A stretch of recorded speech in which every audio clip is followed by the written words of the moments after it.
아멘. 할렐루야. 주님이 하십니다. 서로 인사를 나누세요. 주님이 하십니다. 감사합니다. 이런 선물 받아보셨나요? 이런 제목입니다. 성경이 다 하나님의 말씀이기 때문에 너무 좋지만 특별히 이 에베소서 2장 말씀은 복음이 압축되어 있다, 이렇게 여러분 이해하시면 됩니다. 지금 우리가 읽은 이 말씀을 포함해서 지난주에 봤던 말씀까지 1절부터 10절까지 한번 먼저 복음을 좀 요약을 하고 가도록 하겠습니다. 제일 먼저 10절에 보시면 우리는 그가 만드신 바라. 이게 원래 하나님이 처음 인간을 만들 때 원형이지요. 원래 사람들이 타락하기 전에 하나님이 만드신 원형, 그게 하나님이 만드신 바라. 이 만드신 바라고 하는 말은 작품이라고 말씀드렸지 않습니까? 원래 사람은 하나님의 걸작품이었다, 이런 얘기죠. 그런데 두 번째 1절로 가보시면, 자, 읽어보실까요? 시작. 그는 허물과 죄로 죽었던 너희를 살리셨도다. 하나님의 걸작품이었던 그 사람이 허물과 죄를 지었어요. 이게 아담의 이야기죠, 이거는. 근데 아담 이후에 태어난 사람은 아담의 그 영적인 인자가 그대로 이어지기 때문에 태어날 때부터 이미 영이 죽은 채로 태어난다.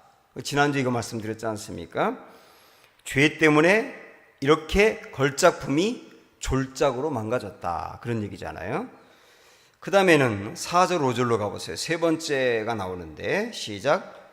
긍휼이 풍성하신 하나님이 우리를 사랑하신 그 큰 사랑을 인하여 허물로 죽은 우리를 그리스도와 함께 살리셨고 너희는 은혜로 구원을 받은 것이라. 졸작으로 망가진 사람을 위해서 하나님이 베푸신 사랑과 은혜지요.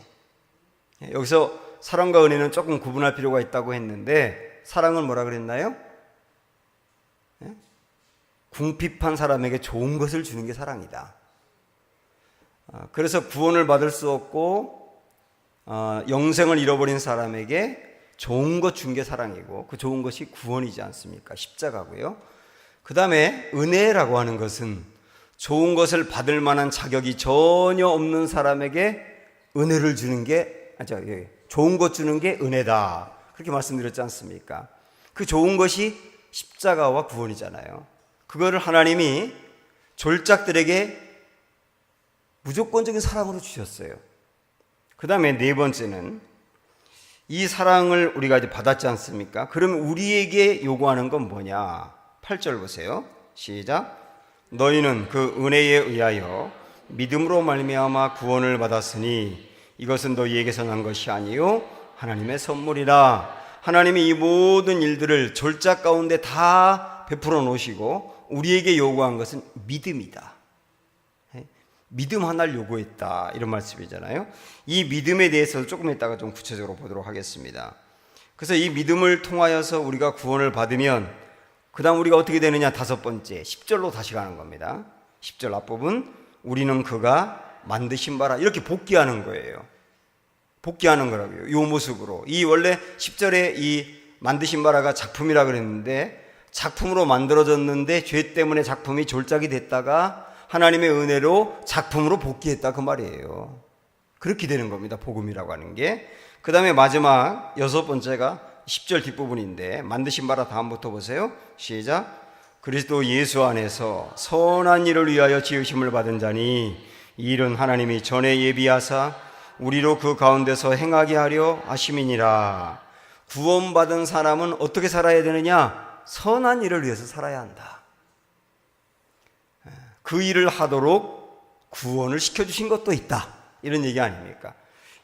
제가 지금 간략하게 요약을 했습니다마는 여러분이 이 6가지를 숙지하시고 여기에서 복음을 정리할 수 있어야 되고, 이걸 가지고 또 다른 사람에게도 복음을 나눌 수 있어야 되는 거예요. 굉장히 중요한 말씀입니다. 이걸 이제 조금 이제 풀어서 좀 말씀을 드리도록 할게요. 제일 먼저 우리가 봤던 걸작 인생, 10절에 나오는 걸작 인생. 이거 제가 주일날에도 한번 말씀드렸습니다만은 우리는 그가 만드신 바라. 그는 새 번역에서 우리는 하나님의 걸작품이다. 이렇게 표현됐다고 말씀드렸지 않습니까? 만드신 바라고 하는 것은 포이에마, 헬라어로 포이에마. 거기서 나온 영어가 포임, 시라고 하는 단어. 그래서 우리는 누구냐? 다시 한번 따라해보세요. 나는 하나님의 시다. 가장 아름다운 언어가 시잖아요. 아름다움을 압축해 놓았고 굉장히 많은 것을 상징하는 게 시지 않습니까? 우리가 누구냐? 하나님의 시라는 거예요. 그만큼 작품으로 만들어졌다, 그런 얘기예요. 하나님이 사람을 창조하시고 보시기에 심히 좋았다, 그렇지 않습니까?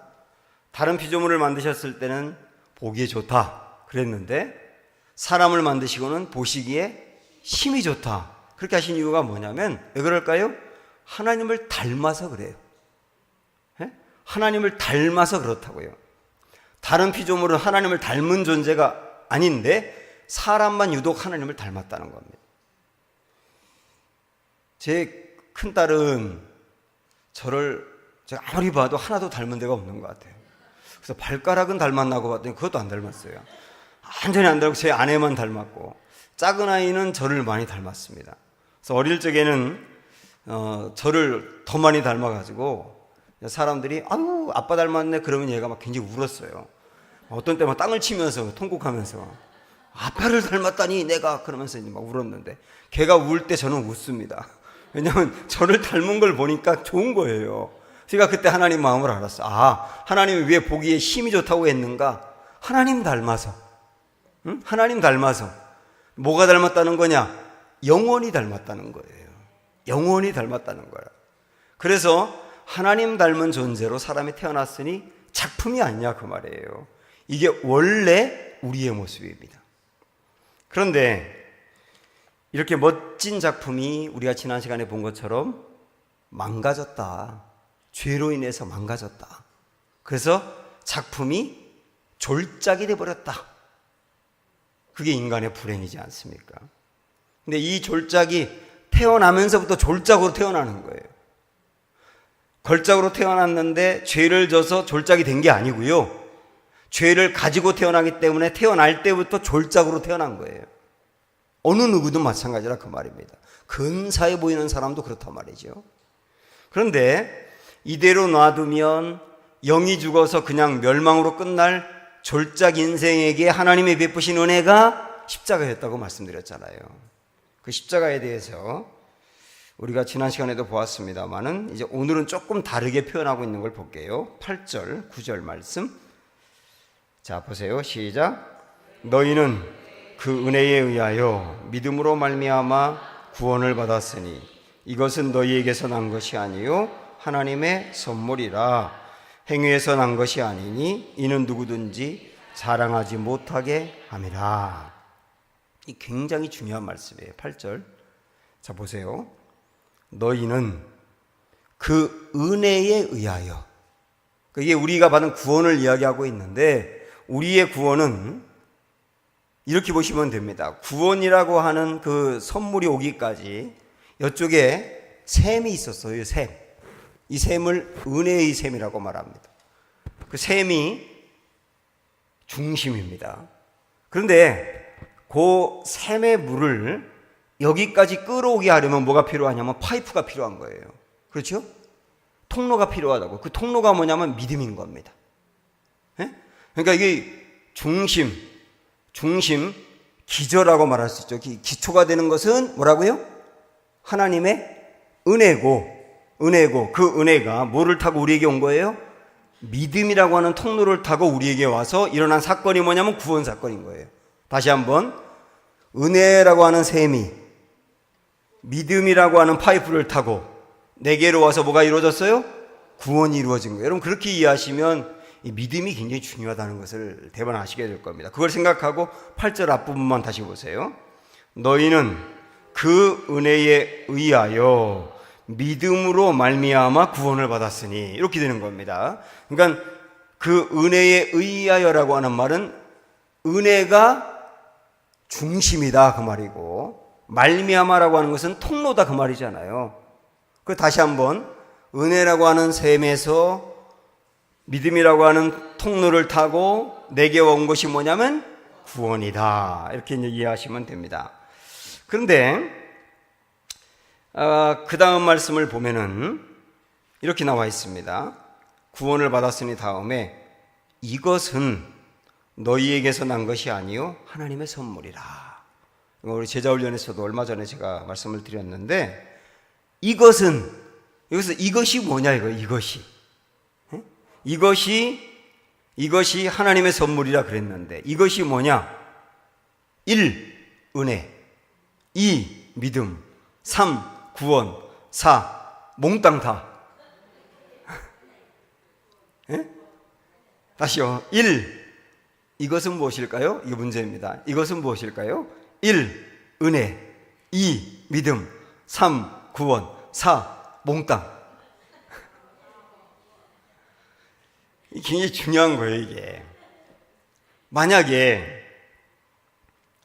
은혜라고만 한다면,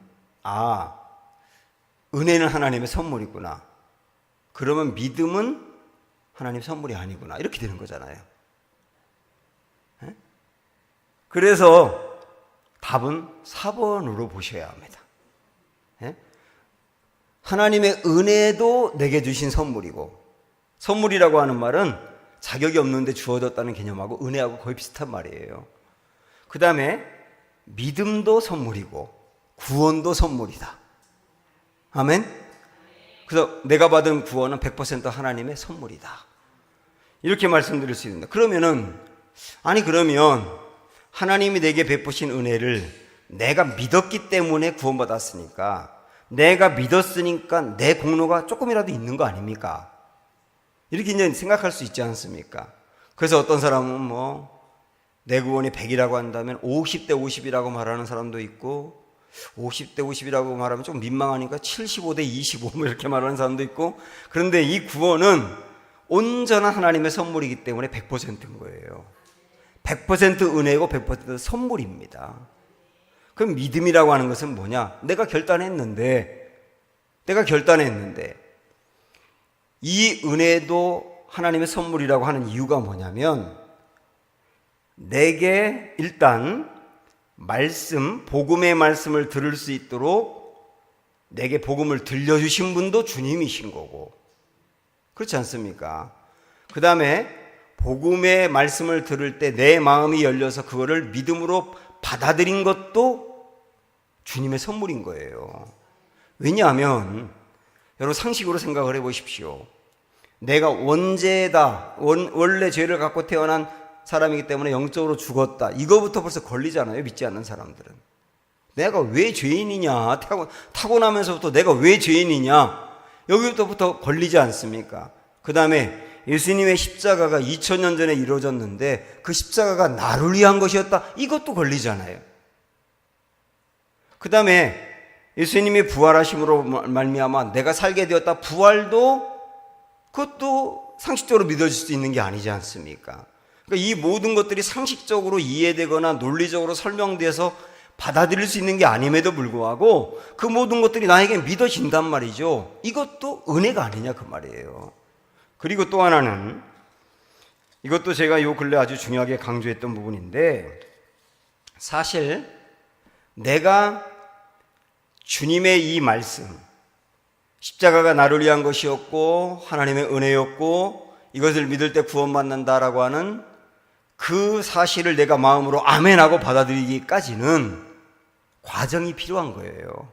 과정이. 이게 금방 한 번 듣고 예 하고 받아들이는 사람도 있기는 있지만, 대부분의 사람들은 내가 믿음 앞에, 내가 그 하나님의 은혜 앞에 맞아요, 이게 하나님의 은혜요, 내가 받아들이고 손 들 때까지는 과정이 필요하다고요. 말씀을 듣고 처음에는 택도 없는 소리라고 했는데 또 말씀을 들으면서 이상하게 내 마음이 뭉클해지는 것을 느끼고, 그 다음에 어떤 때 찬양을 부를 때 그 찬양 속에서 내 마음이 담겨 있는 것 같아서 은혜를 받기도 하고 마음이 평안해지기도 하고 어떤 때 눈물 펑 쏟기도 하고, 근데 아직까지 다 믿어지지 않는데 마음이 상당히 열리고, 그러다가 어느 시점에 마음이 열리는 거예요, 자연스럽게. 이 전부 다 이게 뭐냐면 과정입니다. 그러니까 하나님이 나를 말씀을 통해서나 삶을 통해서 그 모든 사실을 믿을 수밖에 없도록 쫙 몰아가셨다고 보는 겁니다. 그래서 우리는 손을 든 것이지 내가 이해력이 좋아서 손을 든 게 아니란 말이죠. 그렇게 본다면 저는 교회를 나오면서도 굉장히 오랜 기간 동안 교회를 나왔는데 아직까지 이 구원의 확신이 명확하지 않고 가물가물한 사람들이 있어요. 특별히 남자들이 많아요. 여자분들은 비교적 빨리 받아들이는데 남자들은 생각이 복잡하다 보니까 그런지 잘 냉큼 받아들이지 않는단 말이죠. 저는 그분들도 굉장히 중요하게 여기는 게 뭐냐면 과정이다, 과정. 과정이다. 마음이 열려가는 과정이다. 하나님이 그 사람을 자꾸 두드린단 말이죠. 이렇게 두드리고 말씀으로 두드리기도 하고 삶으로 두드리기도 하고, 그래서 결국 어느 시점에 가서는 손 들게 만든다. 근데 그렇게 고민을 많이 하고 냉큼 받아들이는 게 아니라 여러 과정을 통해 받아들이는 사람은요, 받아들이고 나면 전혀 흔들림이 없어요. 그래서 교회 나오면서도 아직까지 확신이 없는 사람 여러분들은 그냥 이렇게 우습게 보시거나 아니면 폄하하거나 그러면 안 됩니다. 과정이다, 과정. 아멘? 과정이다, 이렇게 받아들이시면 된단 말이죠. 그래서 하나님은 우리 어느 순간에 우리를 손을 들어 마음을 열게 하신다. 이렇게 본다면 믿음도 하나님의 선물이다, 이렇게 볼 수 있단 말이죠. 그러면 왜 주님은 은혜도 선물이고 믿음도 선물, 그 다음에 구원까지 다 선물로, 우리의 공로는 거기에 0%가 되고 내 행위라고 하는 것은 0%가 되면서 그런 것들은 전혀 참고도 하지 않고 고려도 하지 않고 오직 은혜로만 우리에게 주는 거냐? 왜 그랬다 그랬어요? 9절에 보면 다시 보세요. 9절. 행위에서 난 것이 아니니 이는 누구든지 자랑하지 못하게 하려고. 자랑하지 못하게 하려고, 그 말은 다르게 말하면 자기의 힘으로 살게 하지 않으려고 해요. 자기의 힘으로 살게 하지 않으려고. 하나님이 구원을 받게 하고 하나님의 사람으로 만들어가는 과정에서 매우 중요한 게 뭐냐면 내가 죽고 주님이 사는 거거든요. 내가 할 수 있다, 나는 가능하다, 나는 능력 있다, 나는 경험이 풍부하다, 이전에 됐었다, 이런 모든 것들은 다 무너지고 나는 못해요, 그러나 주님이 내 안에서 할 수 있어요, 이런 사람을 만드시려고 그러신다는 거예요. 하나님이 내가 했다, 이걸 제일 싫어하세요. 내가 했다, 그걸 참 싫어하세요. 어떤 청개구리가 갑자기 이렇게 하늘을 딱 쳐다보니까 까치가 날아가고 있더랍니다. 그래서 까치는 너무 좋겠다, 하늘도 날고 나도 날 수 있다면 얼마나 좋을까, 그걸 부러워해요. 근데 유심히 이를 가만히 쳐다보니까 까치가 나는데 나뭇가지 하나를 이렇게 물고 나는 겁니다. 그래서 어딘가에서 나뭇가지를 땅에서 물어가지고 하늘로 올라가서 날다가 어느 나무에 앉아서 그 나무를 내려놔요. 또다시 와서 나뭇가지를 물어다가 날다가 또 내려놔요. 이러는 걸 유심히 보고서 어떤 생각했냐면, 그러면 까치가 물만한 가지를 내가 물고 있어야지. 그래서 그쪽으로 가가지고 까치가 물만한 가지를 이렇게 입으로 물고 있으니까 아니나 다를까 그 까치가 와가지고 자기가 물고 있는 가지를 딱 물고 하늘로 나르더라는 거예요. 그러니까 어떻게 됐어요? 이러면 이렇게 굉장히 심각하신데, 심각한 얘기 아닙니다. 어떻게 됐어요? 까치와 함께 청개구리도 나는 거예요. 막 나는 거예요. 신났죠. 그때 청개구리 친구들이 밑에서 보면서 와, 대단하다, 부럽다, 나도 날 수 있으면 얼마나 좋을까. 그러다가 물어보는 거예요. 야, 너 그 아이디어 누구한테 들었니? 그러니까 나! 지금까지 떨어지고 있대요. 하나님 정말 싫어하는 게 뭐냐면 내가 했다. 그래서 하나님은 구원도 나의 공로로 이루어졌다고 하면 구원받고 난 뒤에도 나의 공로로 구원이 이루어졌다고 하니 내 마음대로 하려고 할 거 아닙니까? 그래서 우리의 공로, 행위 전혀 고려하지 않았다는 거예요. 그래서 겸손이라고 하는 게 뭐냐면 우린 이렇게 생각을 합니다. 교만은 잘난 체 하는 게 교만이고 겸손은 잘난 체 안 하는 게 겸손이다. 뭐 그렇게 볼 수 있습니다만은 성경에서 말하는 겸손과 교만의 중요한 개념은 뭐냐면, 교만은 뭐냐면 내가 할 수 있다가 교만이에요. 겸손은 뭐냐면 주님은 하신다가 교만이에요. 겸손이에요. 나는 못하고 주님은 하신다. 그게 겸손이라는 거예요. 그런 사람 만들어서 그런 사람에게 하나님의 능력 부어줘요. 하나님의 성품 부어줘요. 하나님의 마음 부어줘요. 그래서 그 사람을 하나님의 뜻대로 마음껏 쓰시려고 하는 게 주님의 뜻이에요. 그래서 기독교는 자기 개발을 많이 해야 쓰임받는 게 아니고요, 철저히 하나님을 의지함으로 하나님이 쓰시는 사람이 되어야 크게 쓰임받는 거예요. 이 길부터 다르단 말이죠. 그런 사람을 만드시려고 그랬단 말입니다. 그래서 우리는 다시 어떤 사람으로 복귀가 됐느냐? 10절을 다시 보시죠. 10절 앞부분만 시작. 우리는 그가 만드신 바라. 아까 말씀드렸죠? 원래 인간의 원형이 이거였다. 근데 이걸 잃어버렸다. 근데 예수님의 피로 말미암아 10절로 복귀한 게 구원이에요. 아시겠죠? 원래 인간의 그 존귀한 걸작품의 모습을 회복한 게 구원이다, 그 말입니다. 그래서 우리의 이 졸작이 조금 나아지는 게 구원이 아니고 완전한 걸작으로 재창조되는 게 구원인 거예요. 그래서 구원이라고 하는 것은 이전보다 조금 나아진 존재가 아니라 완전히 새로운 사람으로 태어나는 겁니다. 원래 인간의 원형으로 복귀한 것이죠. 그래서 우리는 이 10절의 말씀이 구원받은 사람의 정체성이 되어야 되는 겁니다. 아멘? 나는 누구냐? 나는 누구냐? 굉장히 중요하죠. 나는 누구냐를 아는 게 이게 정체성 아닙니까? 나는 누구냐? 10절에 이 사람이 나예요. 10절에 이 사람이 누군데요? 나는 그분이 만드신 바라. 만드신 바 걸작품. 나는 누구라고요? 하나님의 걸작품. 그렇게 나를 보는 존귀한 존재로 여길 수 있어야 한다는 거예요. 제가 몇 차례 말씀을 드렸지만 나의 정체성을 세울 때, 다르게 말하면 자존감을 세울 때 이런 것들로 세우면 안 됩니다. 크게 3개. 이건 우리가 이런 것들로 자존감을 세우면 무너지게 돼 있어요. 첫째, 다른 사람의 의견에 따라 나 자신의 정체성을 세우면 안 됩니다. 사람들이 나를 평가하는 그 모습, 너는 이런 사람이야. 주위의 친구들, 때로는 부모들이 자녀에게 말을 거칠게 해가지고 어릴 적부터 너는 못난 놈, 너는 쓸모없는 놈, 너를 낳고 미역국을 먹었다니, 이러면서 이제 계속 어릴 적부터 계속 그렇게 부정적인 자아상을 심어준 사람은 부모에 의해서 자기가 그런 사람인 줄 알아요. 그래서 늘 그런 사람은 위축되고요. 그래서 어릴 때 부모님들이 했던 말들이 내 자녀에게 프로그램화 된다 그러잖아요. 자기 자신을 형성하는데 프로그램화 된다고. 그래서 어릴 적에 굉장히 조심하셔야 됩니다. 우리 할머니는 굉장히 어릴 적에 세상에 듣도 보도 못한 욕을 그렇게 많이 하셨어요. 할머니가 욕을 그렇게 많이 하셨는데 육실할론 그거는 거의 굉장히 기본적인 거고요. 제가 육실한다는 게 무슨 말인지 알고 난 다음에 얼마나 섬뜩했는지 몰라요. 그 다음에 저 새끼는 쌍방떼기도 썩지 않고 밥 처먹는다, 이것도 거의 기본이고요. 하여튼 그렇게 욕을 하셨어요. 넷 중에 저를 제일 싫어했거든요, 할머니가. 저를 제일 싫어하고, 심지어는 제가 울 때 입에다 가래침까지 받고 막 그랬는데 할머니 돌아가신 날 하나도 슬프지가 않더라고.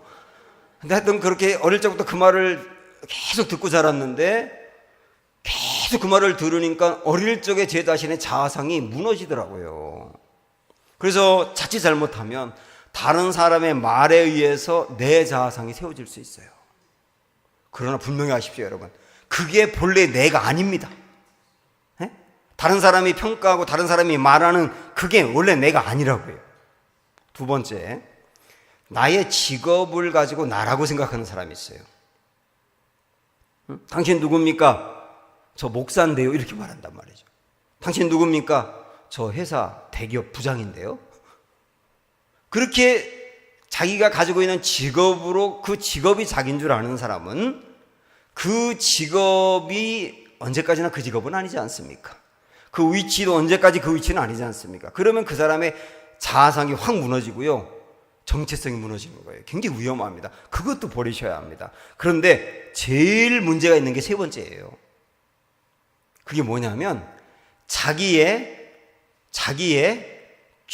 아주 최고의 약점, 취약점, 그것을 자기라고 생각하는 사람이 있어요. 이런 겁니다. 예를 들어서 제가 어떤 책을 봤더니 그 정신과 의사가 쓴 책이에요. 한 크리스찬하고 오랜 기간 동안 상담을 했는데 그분이 이제 정신분열증이 있습니다.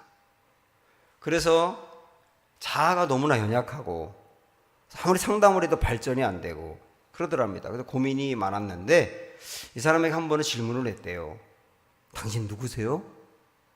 그렇게 물어봤답니다. 그 정신분열증 환자에게 당신 누구세요? 하고 물어봤더니 이 사람이 뭐라고 말하냐면 나는 과대망상증, 우울형, 정신분열증 환자입니다. 이렇게 말하더래요. 당신 누구예요? 그랬더니 과대망상증, 우울형, 정신분열증 환자예요. 이렇게 말하더라는 거예요. 자기를. 그래서 이 의사가 당신 크리스찬입니까? 그랬더니 그렇다 그러더래요.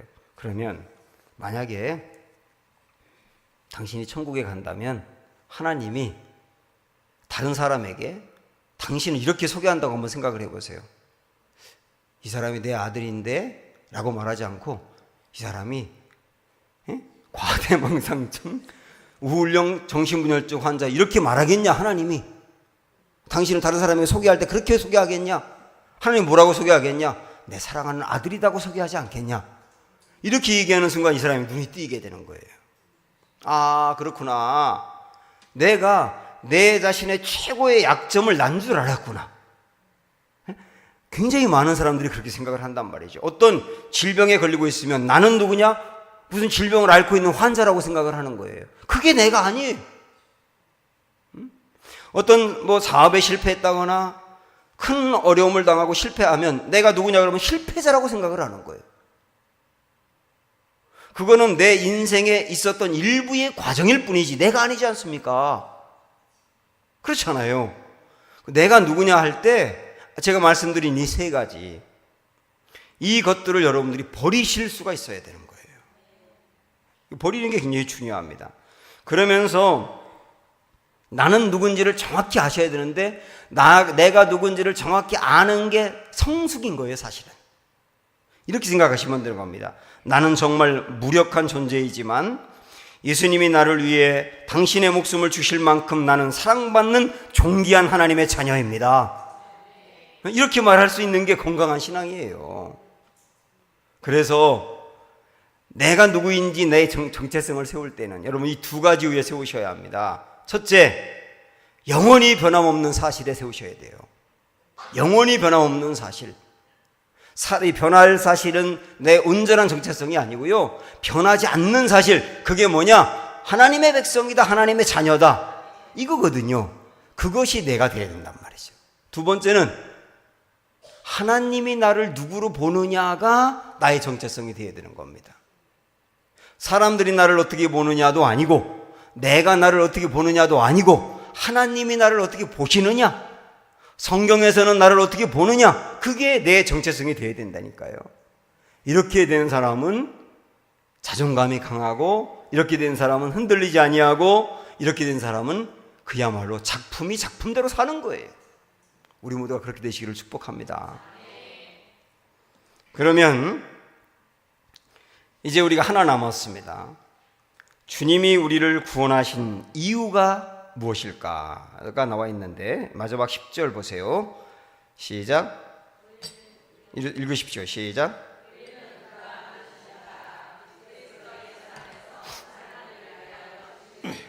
여기까지 와도 됩니다. 선한 일을 위하여 지으심을 받은 자니. 물론 선한 일을 하라고 우리를 구원하신 것만은 아닙니다만은 구원하신 중요한 이유 중에 하나는 선한 일을 하도록 우리를 구원했다는 것은 맞는 말이에요. 여기서 말하는 선한 일이라고 하는 것은 단지 어려운 사람을 도와주는 그런 착한 일만을 말하는 게 아니고 넓은 범위로 보면 성화를 말하는 겁니다. 성화, 예수 그리스도를 닮아가는 단계.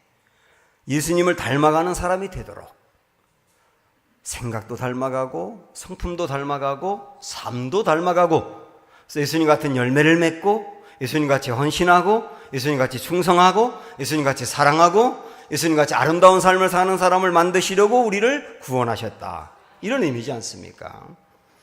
그런데 여기서 여러분 아주 중요하게 아셔야 될 게 있어요. 이거 지금부터 드리는 말씀 잘 들으셔야 됩니다. 우리가 선한 일을 행하는 사람이 되도록 우리를 구원하셨다 그랬는데, 이걸 한번 생각을 해보시죠. 교회를 다니는데 종교 생활을 하는 사람이 있고 복음으로 사는 사람이 있어요.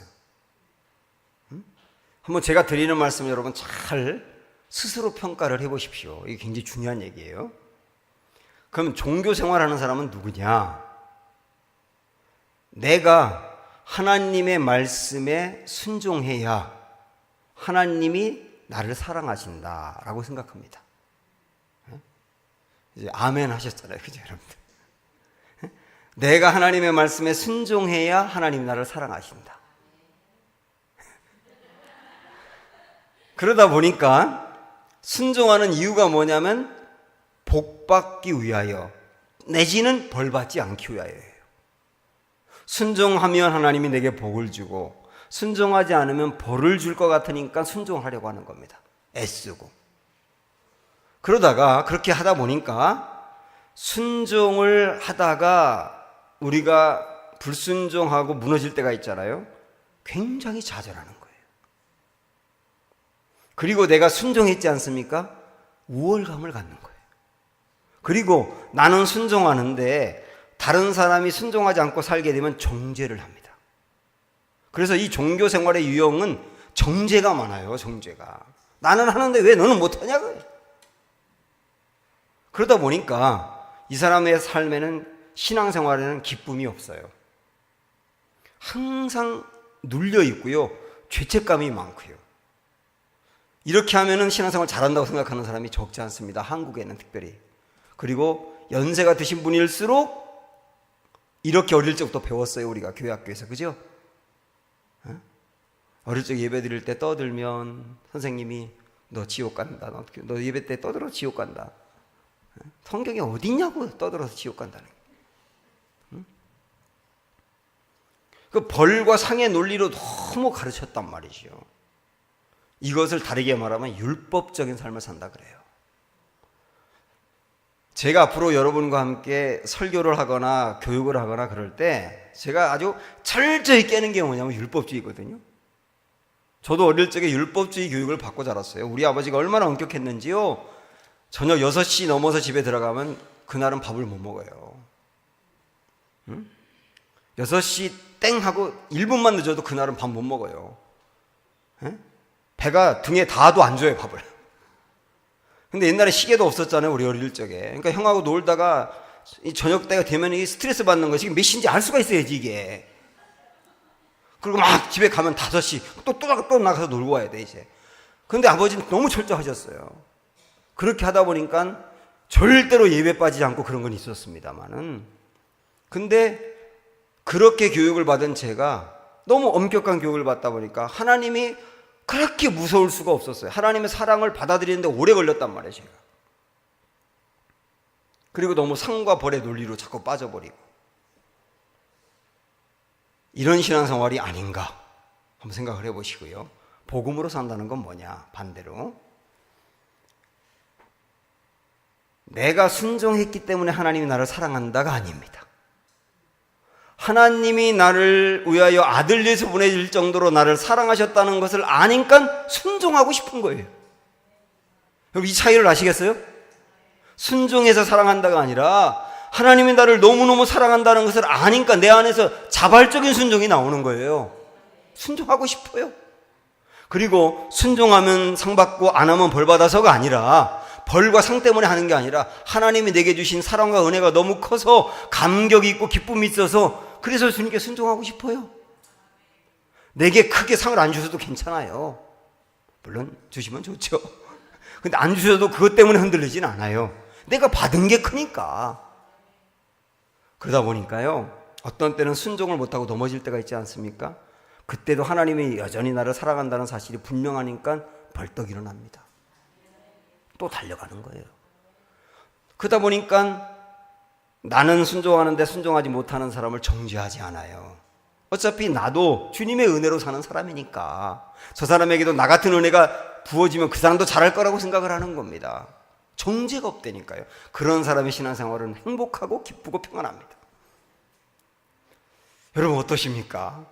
내가 지금 어떤 유형의 신앙생활을 하고 있는지 잘 생각을 해보시기 바랍니다. 더불어서 그래서 선한 일을 위하여 창조됐다 그랬는데, 구원하셨다 그랬는데, 선한 일도 내가 선한 일을 해야 사랑받는다, 선한 일을 해야 하나님이 내게 복 준다, 이것 때문에 선한 일을 하는 게 아니라 하나님의 구원의 감격과 그 은혜가 내게 흘러넘치고 내 마음에 기쁨이 솟아서 선한 일을 하도록 자연히 나아가는 것, 그게 하나님이 원하는 성화의 삶이라 그 말이에요. 이렇게 된다면 우리 안에 분명히 이 중심이 있게 됩니다. 내가 설령 순종하지 않더라도 하나님이 나를 사랑하는 마음은 변함이 없어요. 아십시오? 여러분, 분명히 하나님과 나와의 관계도 변함이 없습니다. 너무 당연한 거 아닙니까? 우리 딸이 큰 죄를 짓고 잘못을 범했다고 해서 딸과 아빠의 관계가 깨지나요? 예? 너 이리 와, 호적 가서 파자, 이럽니까? 아무리 잘못을 했다 하더라도 관계는 변함이 없는 거예요. 신부는 변함이 없다고요. 딸은 그래도 딸인 거예요. 여러분 분명히 아십시오. 내가 구원받으면 하나님의 자녀인데 내가 굉장히 큰 죄에 넘어져도 여전히 하나님의 자녀다. 아멘? 이 사실이 분명해야 합니다. 그리고 하나님의 사랑은 변함이 없다고 성경에 수없이 말씀하고 있지 않습니까? 그러나 이건 있습니다. 내가 순종하지 않으면 하나님과 나와의 관계는 변함이 없지만 하나님과 나 사이의 교제에는 문제가 생기는 거예요. 그걸 하셔야 되는 겁니다. 친밀한 교제는 깨지게 되는 거잖아요. 그렇잖아요. 내 자녀가 굉장히 큰 죄를 거듭거듭 진다 그러면 그것 때문에 부모와 자녀와의 관계나 신분이 깨지는 건 아니지만은 그러나 교제는 깨지게 돼서 그래서 서로 관계가 소원해지고 그렇게 되는 거 아닙니까? 당연히 하나님과의 친밀한 관계도 그래서 교제도 깨지는 거예요. 그래서 우리가 더욱더 순종하려고 하는 것이죠.